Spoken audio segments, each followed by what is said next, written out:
My partner and I were trying to do an all-nighter to prepare him for his night shift tomorrow.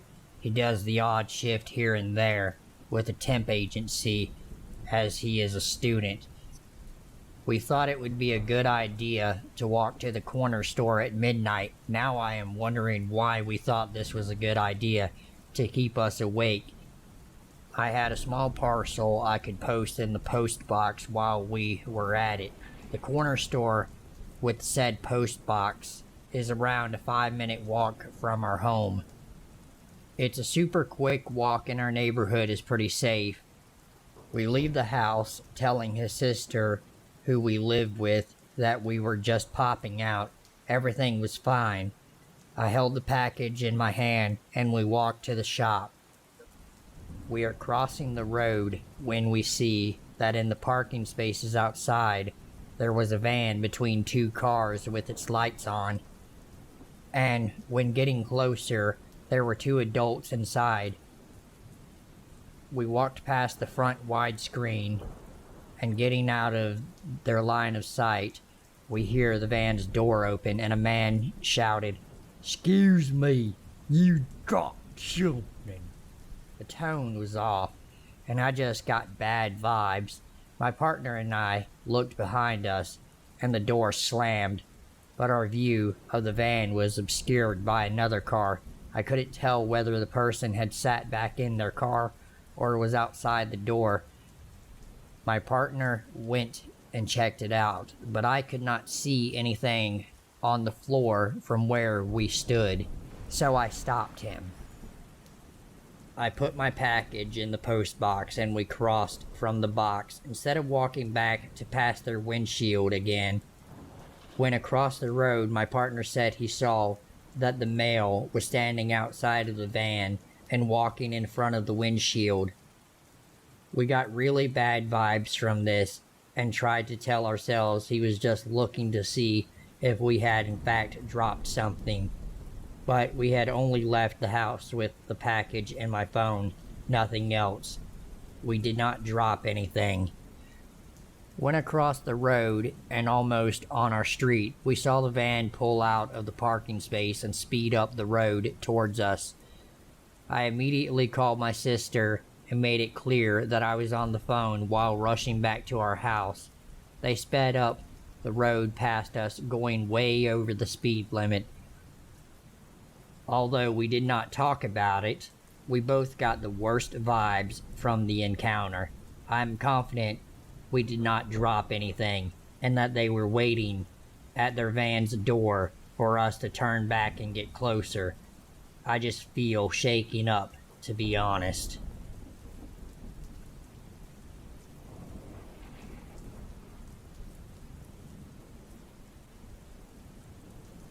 So there was this really unusual, nice and large house at the end of the block in a small town I used to live in. It made me think of a castle with its large eaves and the way it went up on a kind of hill into a woodsy backyard. When I would ride my bike as a kid, I would sometimes go up the wrap-around drive and look around the backyard. It was rather quiet and isolated and covered in a canopy of trees and felt more like you were in a forest than just up the block from my house. There was an old open carport in the back along the fence line, and it had this one dated vehicle that looked like it was from the 40s maybe. It was definitely a vintage car, and I think it was covered, or at least dirty, as if it hadn't been touched much.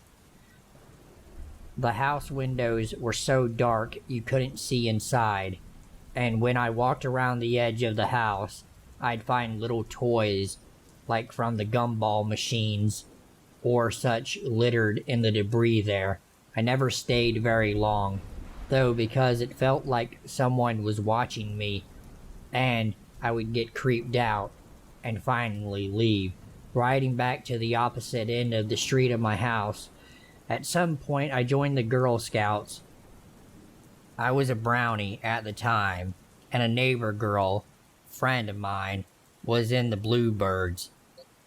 She was selling candies and I was selling cookies. Both of us was going around the block together. My mom told me to stay on our street though. So I went up towards the end and was headed back when she says, "Let's go sell at that house." She points at that one and I mentioned before, and I sort of gawked at her. "Nobody lives there," I said, but she shook her head and grabbed my arm, pulling me towards it. "Yes, they do. Come on." I followed her reluctantly as we got to the porch and up a few steps, and she knocks on the door. I think I was telling her she was crazy to think anyone lived there as we waited. It didn't take long, though, before I heard footsteps and the door opened. I was shocked. This old woman answered and greeted us. She seemed to know my friend, but I didn't say much as my friend spoke back, and the lady invited us in to have a snack. I shook my head and stayed where I was, waiting for my friend to come back. I really felt creeped out for some reason, not sure why, but it was weird when the man laughed at me, being so careful, and one of them called me a chicken, clucking and everything. It was really bizarre, but I held my ground and was relieved when my friend came back. The lady and men bid us goodbye, but said I should come in next time. The one guy calling me a chicken again by clucking. They all laughed, but it was really eerie and made me shiver. Don't even recall if I sold anything, but I didn't want to be there, so I was happy to go. As we left, my friend looked at me like I was crazy, eating a cookie, I think, from the lady as we walked back towards our houses. She told me I was stupid and should have gone inside, but I told her they gave me the creeps, plus the fact that inside of their house was dark and heavily curtained. What the fuck?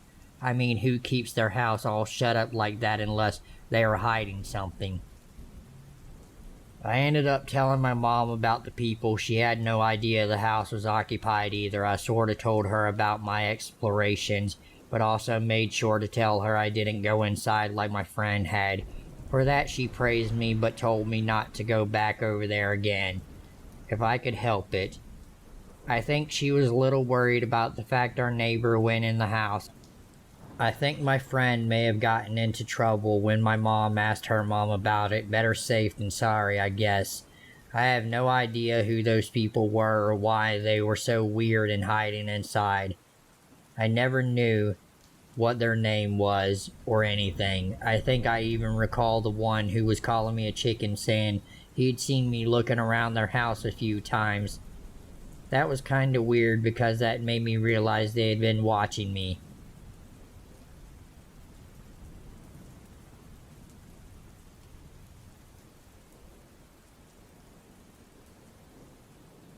This happened when I was probably about 7 or 8. At the time of this, there were about 6 or 7 kids from my neighborhood that would always hang out. We lived in a quiet neighborhood, so it wasn't uncommon for us to play in the street and play until it was laid out. We lived in a smallish town that doesn't have high crime, so it was okay for us to be out late at night. Once in a while, you'd get the cops doing patrols through the neighborhood, but crime-wise, it was close to nothing. The street we lived on was a U-shaped street. There was almost never any traffic unless it was people who lived on the street. One night we were playing in the street. It was probably around 9 p.m., so it had just gotten dark. I believe we were getting ready to play Ghost in the Graveyard or Kick the Can.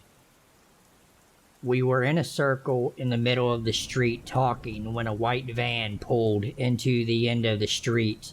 We all saw the van and looked at it when it suddenly turned on its brights. We booked it into my friend's house. The van pulled up in front of my friend's house. We were all peering out the window beside the door, freaking out. We locked the doors and waited to see what happened. Suddenly, the back door of this white van flew open. We were getting ready to run up the stairs, hide, and call someone, when suddenly 2 Girl Scouts hopped out of the back. We did not open the door and buy cookies, and waited for them to leave.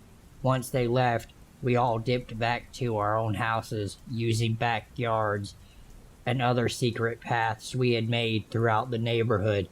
Needless to say, it took us a while to go play outside at night.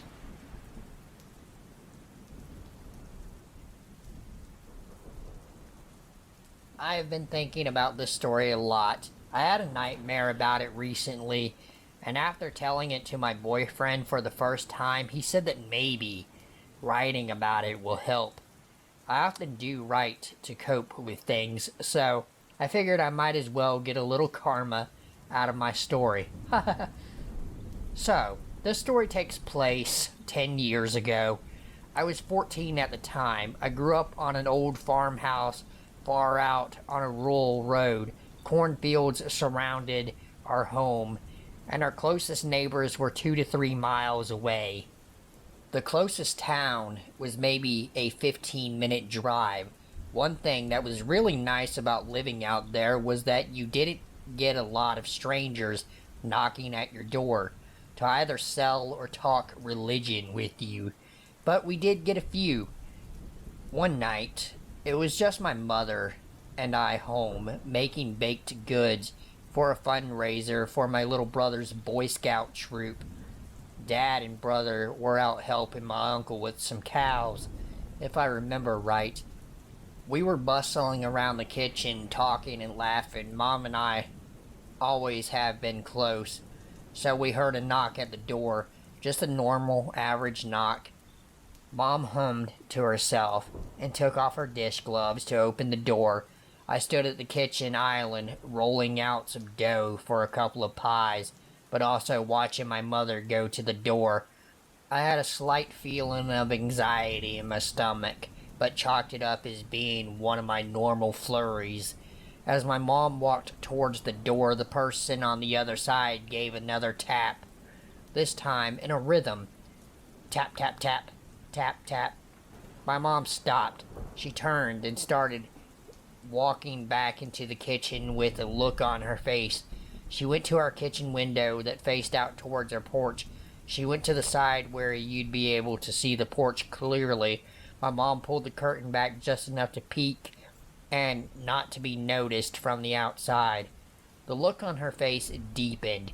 She went to the other side of the window then to look out at the driveway.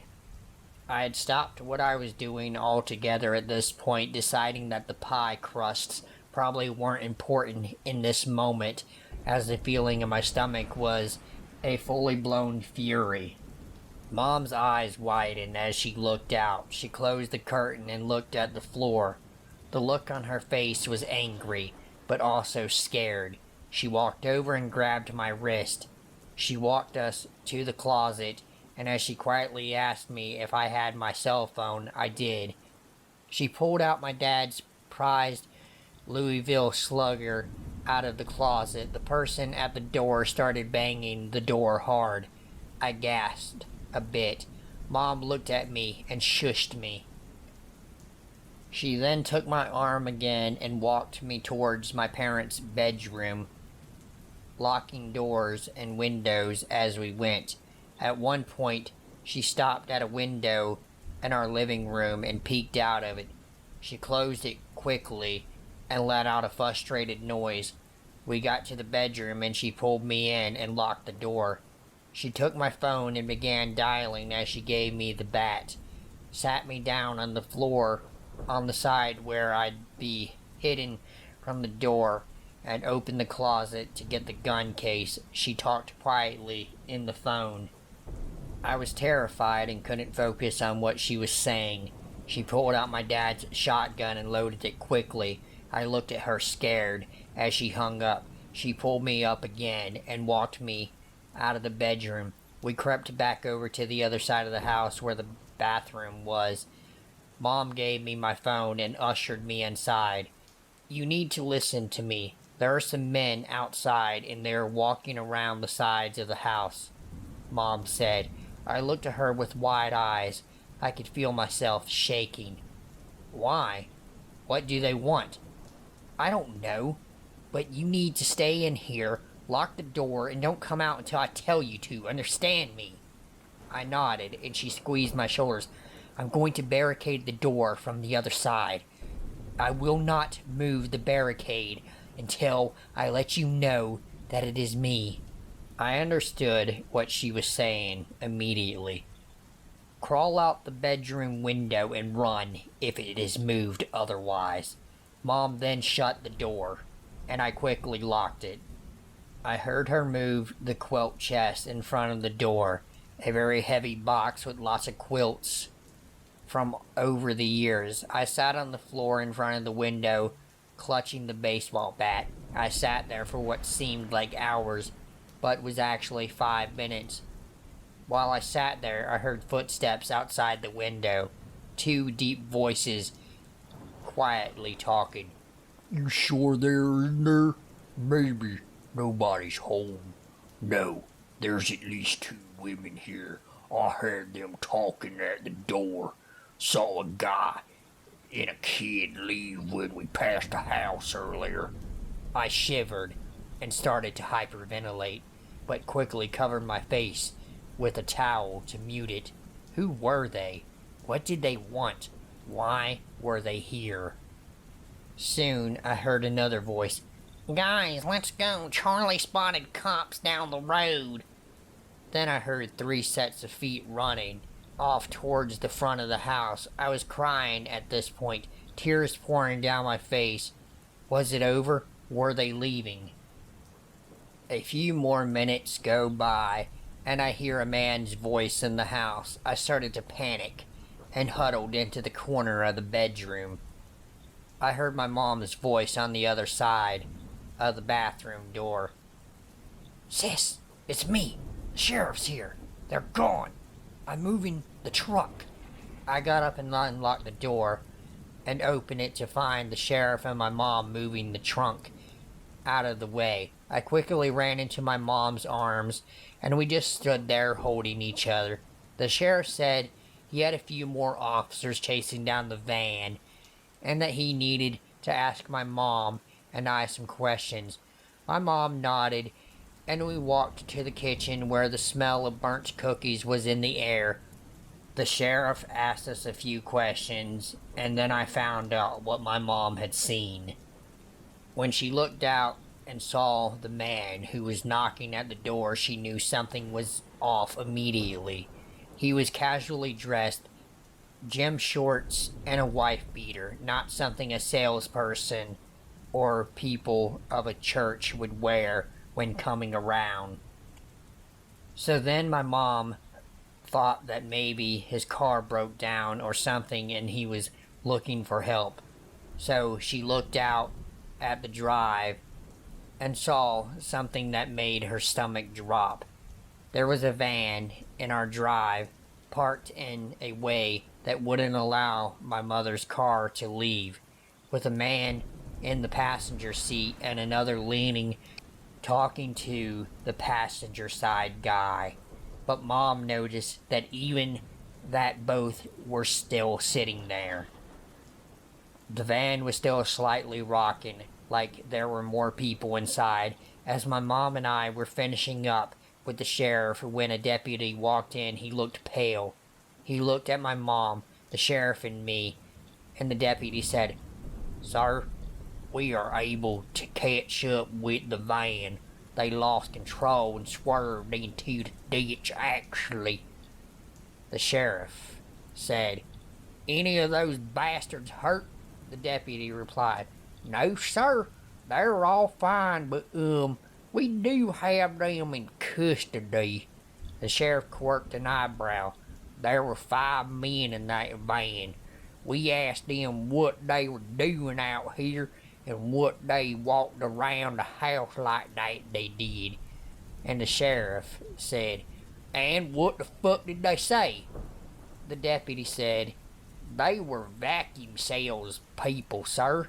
That they were a team out trying to sell the product they made." The sheriff scoffed a bit. "Well, Jones ended up checking the van and well, what? Do we have a drug bust or something?" The deputy gulped and looked at my mom and me again, and the deputy said, "No, sir, that's not what we found at all." Then took my mom outside and told her what they found. She was horrified and came back in sobbing and holding me. After that, they phoned my dad, and he came rushing home. My other uncle, a mountain of a man, stayed the night just in case. Dad and Mom spent no expense on a home security system after that, and taught both of us kids how to shoot and load a gun. My aunt and uncle gave us one of their German Shepherd puppies as well. Mom had him trained to be an attack dog, though you wouldn't be able to tell. When not in defense, he was a dopey, lovable puppy. This still wasn't enough to settle Mom, though, and Brother and I ended up going to self-defense lessons as well. My cousins were sent with us. It wasn't until a few years later that I found out what was in the van. Coincidentally, we were making cookies and other homemade candy for a Christmas party. I finally asked my mom about it. She was shocked that I asked, but knew that I would find out eventually. So what they found in the van, they found rope, tape, burlap sacks, and even sedatives, as well as guns and what the police described as burner phones.